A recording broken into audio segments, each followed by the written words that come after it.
दोस्तों मुझे नहीं लगता कि आपको टाटा ग्रुप के बारे में कोई इंट्रोडक्शन देने की जरूरत है, क्योंकि सिर्फ इंडिया ही नहीं बल्कि पूरी दुनिया टाटा के बारे में भली भांति जानती है कि टाटा इंडिया की एक बहुत बड़ी ग्रुप है,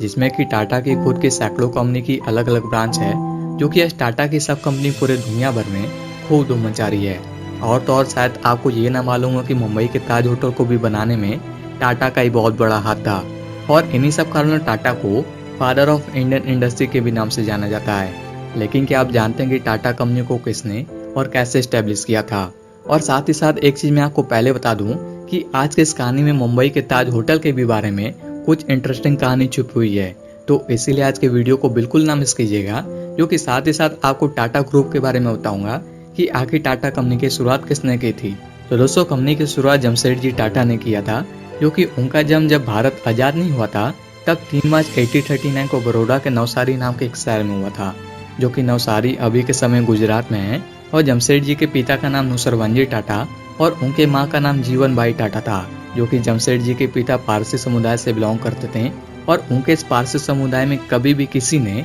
कभी बिजनेस नहीं किया था, और इसीलिए जमशेदजी के पिता नुसरवांजी जी पूरे पारसी समुदाय के एक पहले इंसान थे जो कि उन्होंने खुद के बिजनेस को स्टार्ट किया था, जो कि वो मुंबई में एक्सपोर्ट और इम्पोर्ट का काम किया करते थे। और जमशेदजी जब सिर्फ 14 साल के थे तभी वो अपने पिता के बिजनेस को मुंबई में ज्वाइन कर लिए थे, और उन्होंने अपनी स्टडी को फिनिस्टोन नाम के कॉलेज से किया, जो कि ये कॉलेज मुंबई की सबसे पुरानी कॉलेज है। और जब वो पढ़ाई ही कर रहे थे तभी वो हीराबाई दाबो नाम के एक लड़की से शादी कर लिए थे।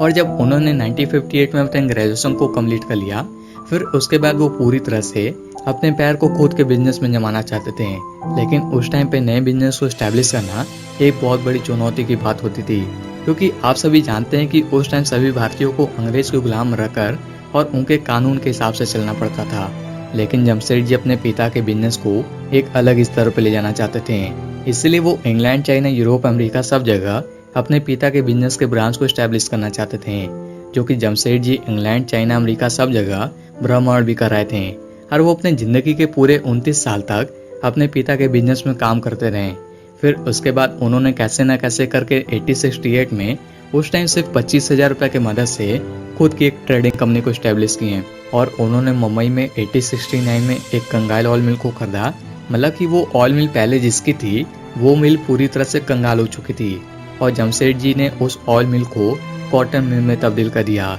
और उन्होंने 2 साल बाद अपने उसी कॉटन मिल को बेच दिया, ताकि उस जगह को बेचकर अच्छी खासी प्रॉफिट हो जाए। फिर उसके बाद उन्होंने 1874 में एक और कॉटन मिल को नागपुर में सेटअप किया। और एक बार की बात है कि यही जमशेदजी टाटा मुंबई के वेस्टर्न होटल में गए थे, जो कि उस टाइम पूरे भारत में वेस्टर्न जैसा होटल शायद ही कोई हो। लेकिन जब वो वहाँ पे पहुंचे तो उन्हें होटल में घुसने से ही बिल्कुल मना कर दिया गया,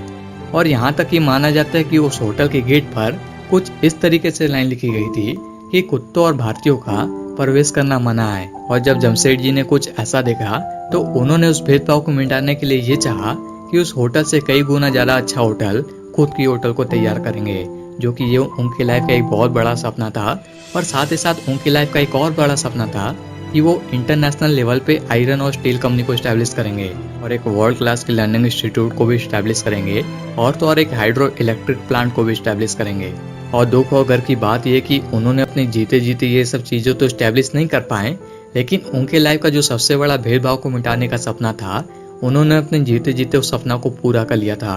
और वो सपना कुछ और नहीं बल्कि मुंबई की ताज होटल ही है, जो कि उस टाइम पूरे ताज होटल को बनाने में पूरे 11 मिलियन रुपए लगे थे। और उसी ताज होटल की 3 दिसंबर 1903 को ओपनिंग की गई थी, जो कि ताज उस टाइम क्या आज भी एक ऐसी होटल है जो कि आज भी ताज जैसा होटल पूरे भारत में कहीं नहीं है। और ऐसे ही जमशेदजी अपने जीते जीते बहुत सारे कंपनी, मिल, पावर प्लांट, होटल जैसे चीज़ों का टाटा नाम से स्टैब्लिश करते गए, और उनके मरने के बाद भी ना जाने टाटा की कितनी और बिजनेस को स्टैब्लिश की गई थी। और अगर उनकी मृत्यु की बात की जाए तो जब जमशेदजी टाटा अपने बिजनेस ट्रिप पर जर्मनी गए हुए थे तभी वहाँ पे उनकी तबीयत अचानक से बहुत ज़्यादा खराब हो गई थी, और 19 मई 1904 को आखिरकार उनकी मौत हो गई थी।